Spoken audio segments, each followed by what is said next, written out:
My family abandoned my 18-year-old daughter in a do-not-travel country without her passport. That was hilarious, my nephew chuckled. You should have seen her expression, his sister chimed in. I didn't shout, I just started taking steps. By the next morning, resort security was pounding on their door. When they finally came into the lobby, I had to look twice. My parents, my sister Kendra, and her two kids, Max and Savannah, all smiling, chatting, acting like they were just on a normal holiday. But Rose wasn't with them. My daughter, 18. I scanned the area again, thinking maybe she was lagging behind. Maybe she'd stopped to grab a bottle of water or run to the restroom. Something. But no one turned around. No one brought her up. I felt Darius, my husband, shift beside me. He noticed it too. "Where's Rose?" I asked. It came out harsher than I intended. I was aiming for casual, but something inside me had already gone rigid. Dad didn't even slow his pace. "She's probably on the next flight." "The next flight?" I echoed. Mom waved it off. "She lost her passport during the layover. Some confusion at the airport. She's sorting it out." Something clenched in my chest. One of those deep, bodily warnings that something is wrong before your mind even connects the dots. "She lost it during the layover?" I asked, trying to keep my voice calm. "In London?" There was a beat of silence, the kind that makes your stomach lurch. "Not quite," Dad replied. Darius turned toward them. "What does that mean, not quite?" "Oh, well," Mom said with a shrug. "Our original flight got canceled, but your dad found us a much better deal. 2 layovers, and we saved a fortune." The airline didn't even want to tell us about it, but your dad insisted. "They didn't list it online," Dad added proudly. "Sudan was quicker and cheaper. Total win." Darius blinked. "Sudan?" I turned to face them fully. "You rerouted through Sudan?" Dad shrugged again. "There were lots of open seats. Plus, they compensated us for the canceled flight. We came out ahead." "And where exactly did she lose the passport?" I asked, though part of me already knew. "In Sudan," he replied. "You're joking." I scanned each face, hoping to catch the hint of a smirk. Anything that would suggest this was just some tasteless prank. "Nothing." "Right?" I repeated. Kendra looked uninterested. Savannah was already absorbed in her phone. Max nudged her and laughed. "You should have seen her when she figured it out," he said. "It was priceless." Savannah laughed. "She flipped out, full panic. I thought she might pass out." "I wish I'd recorded it," Max added. "She looked like one of those prank show victims." I stared at them, not sure what shocked me more, their words or the casual, amused tone behind them.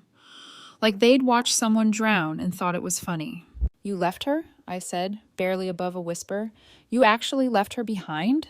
Mom folded her arms. "We didn't leave her. She lost her passport." "She's 18, Dad said flatly. "She's not a child." Kendra rolled her eyes. "You're blowing this way out of proportion. She said she'd handle it." "So let me get this straight," I said slowly. "My daughter lost her passport in a do-not-travel zone, and you all just left her there, alone." "She's smart," Mom said. "You've always said that." Darius stepped forward now. His voice was calm, but I could see the line in his jaw. "Why didn't you stay with her? One adult, just one of you could have stayed back and missed the flight." Dad looked genuinely confused. "We're already here. What else were we supposed to do?" "You were supposed to not reroute through a high-risk country in the first place," Darius said. "You were supposed to tell us we didn't want drama," Kendra muttered. "And now you've got it," I shot back. I pulled out my phone and started calling straight to voicemail.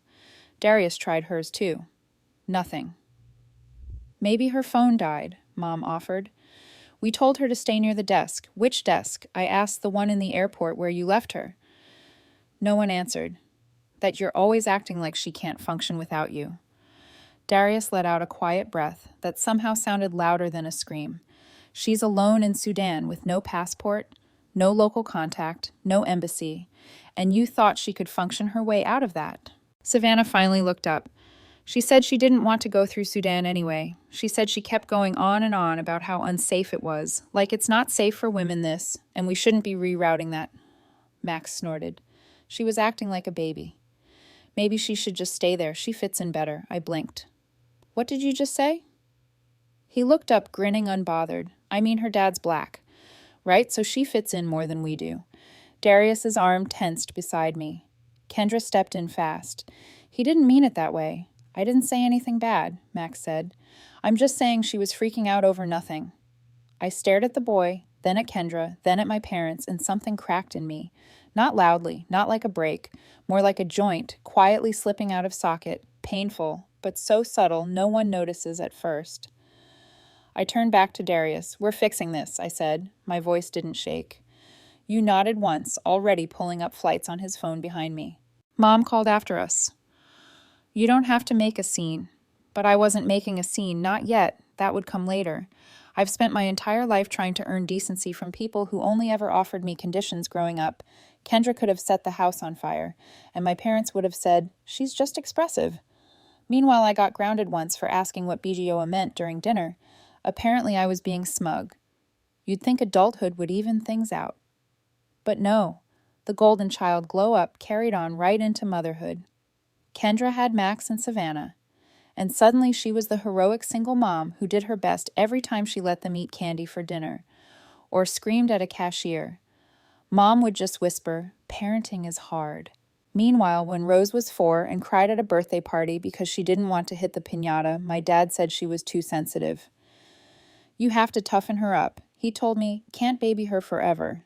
And by the time Rose hit high school, she was winning awards left and right, honor roll. Math club champion, a citywide science grant at 17. And yet every time she accomplished something, someone in the family would redirect. "That's great," Mom said once, "but you don't want to be just academic. You should try a sport too, like basketball. She's 5 and 2 with asthma and coordination issues. But sure, or my personal favorite, being smart is good. But being well-rounded is better this, from the same people who framed Max's first macaroni craft like it was a gallery piece. They always said she was so mature for her age, but it came with an asterisk. It meant she was expected to put up with everything. Laugh off. Backhanded compliments, absorb comments about her hair being distracting, or her voice being too sharp. Darius, my husband Rose's father used to say, we were imagining things that maybe it wasn't racism, just generational blindness that we couldn't prove intent. And I clung to that for years because the alternative hurt too much. But looking back now, who was there, who was always there, I thought. If we were generous enough, gracious enough, they'd see who Rose really was, that maybe they'd love her for it. That's why I paid for this whole vacation, the hotel, the meals, the excursions, even the flights. It was my idea, a way to celebrate the business milestone Darius and I had reached, and maybe stupidly a way to bring everyone closer. I should have known better after Rose didn't arrive at the resort. I asked them to search their bags just to be safe, I said. Maybe her passport slipped into someone else's backpack during security, or got stuck behind a tray table and ended up with one of them by accident. Kendra rolled her eyes. You think we hid it? No, I said carefully. But I think if there's even a small chance it got packed by mistake, it's worth looking. They resisted at first, acting insulted, defensive. Dad said something like, "We're not the enemy here." But when I kept pressing, things started to get strange. Max, Kendra's 11-year-old, suddenly couldn't look me in the eye. Savannah looked like she was holding back a laugh. Then Kendra said, "It was already too late. What were we supposed to do?" I turned to her. "What?" She froze. I didn't mean... Dad jumped in. "The point is, it's not like we planned for any of this." Darius stepped forward. "What exactly do you mean by too late?" No one replied, so I said it aloud. "You found her passport." The silence was deafening. My pulse thudded in my ears. "You found it after she couldn't board."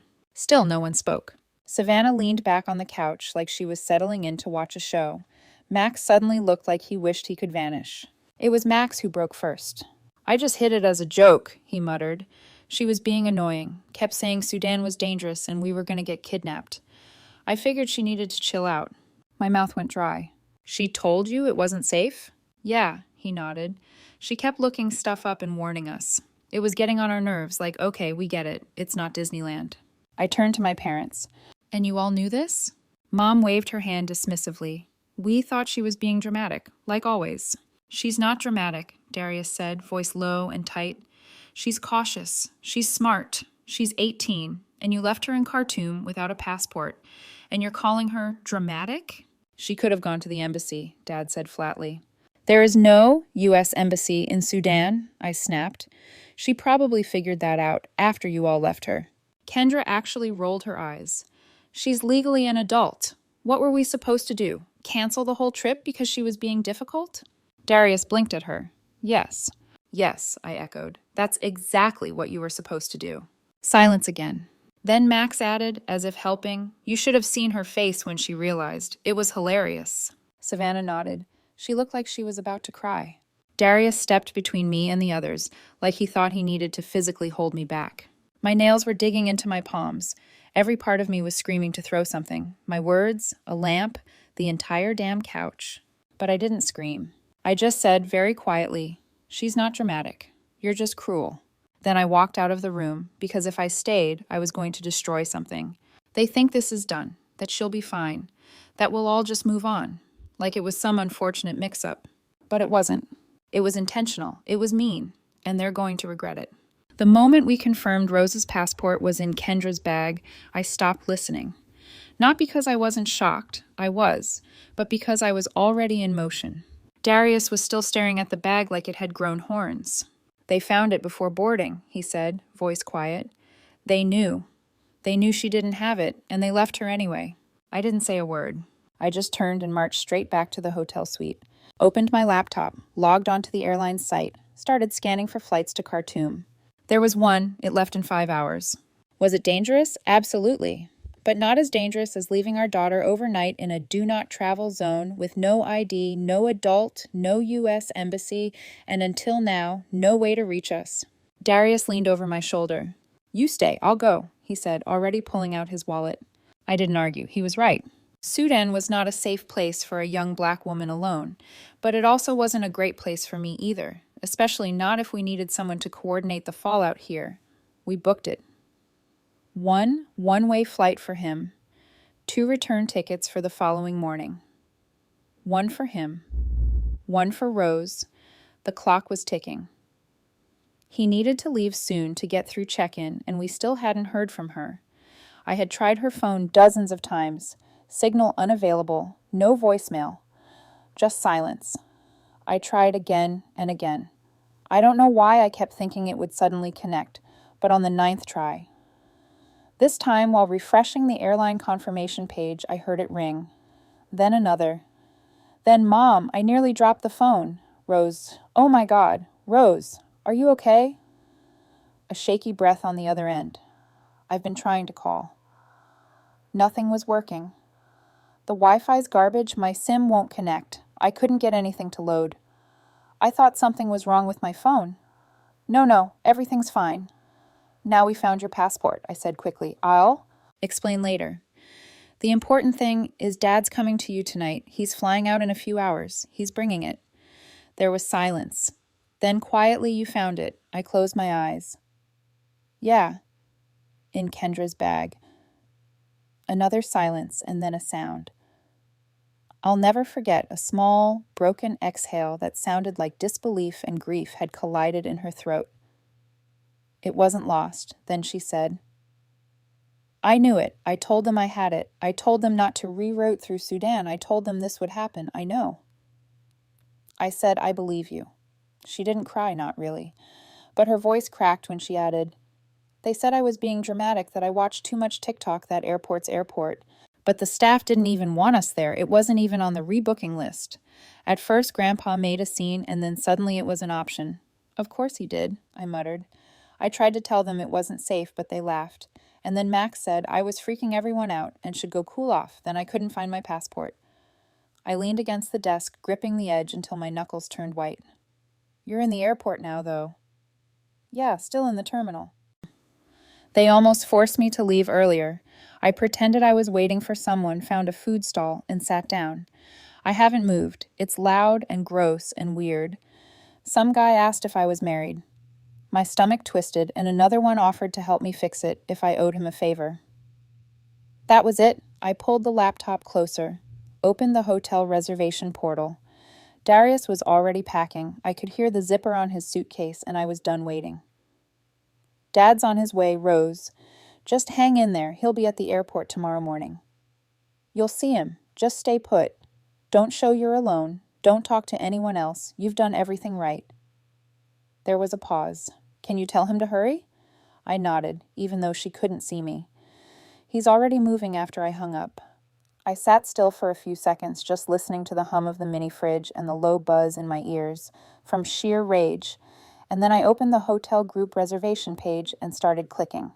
First our suite still booked, then Kendra's suite, my parents' rooms, the family block. I generously reserved at full cost because I thought this vacation would be good for us. Cancel them all. Every last one, they could figure it out. Surely there'd be a clever reroute for that too. Darius emerged from the bathroom, shaving kit in hand. Did she sound okay? She's holding it together. But she's scared. Of course she is, he said. Then he looked at my screen. What are you doing? I didn't look up, taking back my generosity. He smiled tightly. Need help? I shook my head. Nope, I've got it. By the time he zipped his bag and kissed my forehead goodbye, I had also opened the return flight portal. Let's see how resourceful they really were. Because if they could leave my daughter in Khartoum, they could absolutely figure out how to get home from Cree on their own dime, preferably with 3 layovers in economy with no legroom and no snacks.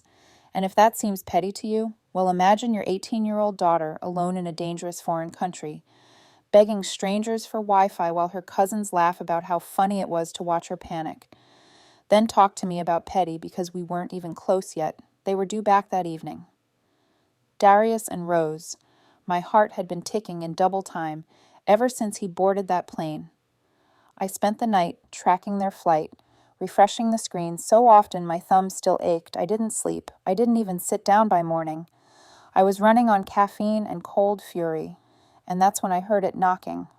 Not just any knocking, the kind that echoes. Through tiled hotel hallways. Angry, refusing to be ignored. It was coming from 2 doors down.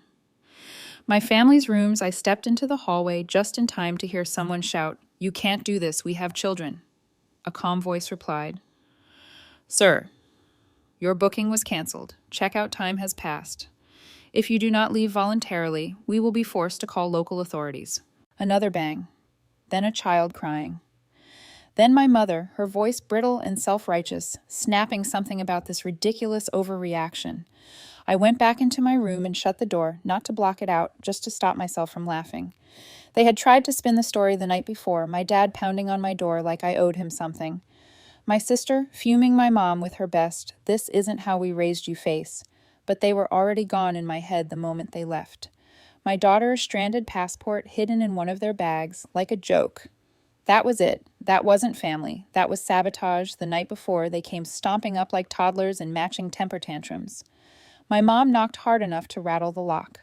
I opened the door an inch, then another, then all the way so I could see them fully when I said no.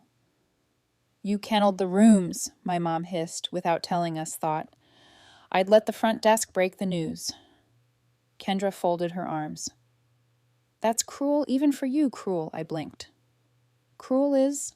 "Rerouting my daughter through Sudan and abandoning her in the transit zone when she couldn't board. She lost her passport," my dad snapped. "She didn't lose it," I said flatly. "Max took it, you found it, and you said nothing. So no, I'm not paying for your vacation. You're punishing all of us. You punished yourselves," I said. "All I did was stop funding it." My mom stepped forward like she was going to scold me like I was still 15. I didn't move. I didn't flinch. "We have kids with us," she said. "Savannah's crying. Max is scared. Are you really going to make us move hotels or pay for your own rooms? I'm not stopping you." Kendra's face twisted. "So that's it. One mistake, and we're cut off." One mistake. I almost laughed. "You rerouted my daughter through a high-risk country to save a couple $100, then you hid the fact that your son took her passport, then you abandoned her, then you made fun of her. So yeah, that's it." They stood there stunned, like they expected me to fold. Instead, I said, "This conversation is over." I shut the door and returned to the quiet of the morning. Through the thin walls, I could still hear raised voices. The manager arguing about policy, my dad shouting louder, clearly trying to take control of the situation. I caught the word lawsuit and had to stifle a laugh. Eventually, the noise faded. Later that afternoon, I checked the hotel group chat. A new message from Savannah popped up. "This place is disgusting. No AC. The beach is like 2 hours away. Can we please come back?" I muted the chat. Naturally, they tried to spin the story to the rest of the family too. Messages started dripping in. "Your mom said it was a misunderstanding. What happened? Is Rose okay?" I replied to each one with the exact same message. They rerouted Rose through Sudan to save money. Max hid her passport. She got stuck. They left her behind. No sugarcoating, no added commentary, just the plain truth. Most of the responses were silence. One aunt wrote, "Oh," and never followed up. I guess it hits different when you say the story out loud. Darius and Rose returned around 8:00 that evening. I met them in the lobby. She looked older. Same features, same hair, but something about her had changed. I wrapped her in a long hug. "Do we have to go anywhere else?" she whispered. "No," I told her. "We're not going anywhere."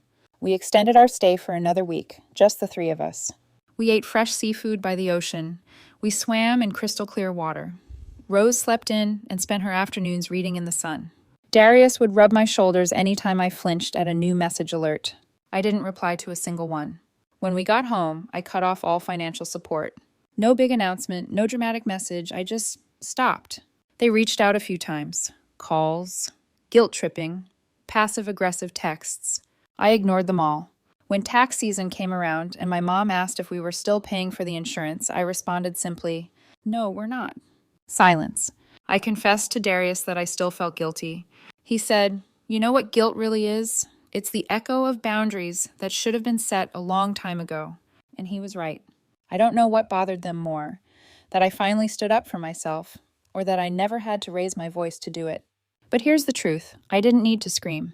I just made decisions, took action. And for the first time in my life, I don't feel like the black sheep. I feel free. Maybe I overreacted. Maybe canceling their hotel and flights was a little petty. Or maybe it was the only way they'd ever understand a sliver of what Rose endured. What do you think?